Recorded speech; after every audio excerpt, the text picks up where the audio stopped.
పసిడి కాడుగల్ల పద్మావతమ్మ పసిప్రాయముల వాడు గోవిందుడమ్మ విరివలపు ప్రణయాల చెలి మనసు గెలిచాకి కళ్యాణ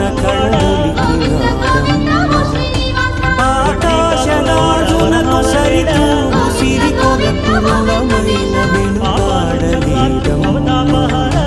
కళ్యాణం వైభోగం శ్రీనివాసుని కళ్యాణమే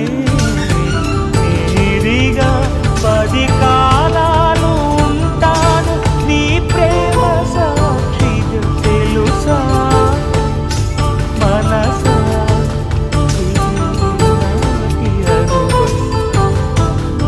వేదమంత్రం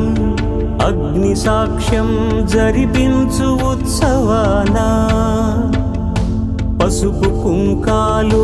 పంచభూతాలు సూర్యుని చూడబోయేందరు దైవాలు మన కనపడమా మన అదృష్టం సూర్య భగవానుడు ప్రత్యక్షమే కనపడుతున్నాడు 15 కోట్ల కిలోమీటర్ల దూరంలో ఉండి ఒక కిరణం మనకి ఇక్కడికి చేరాలంటే 9 నిమిషాలు పడుతుంది. అంత 9 నిమిషాల్లో కొన్ని కోట్ల కిరణాలని భూమండలానికి అందించి భూమండలాన్ని అంతటినీ తేజోవంతం చేస్తున్న సూర్యుడికి ఎన్ని నమస్కారాలు చేస్తే రుణం తీరుతుంది. అందుకే హిందువులు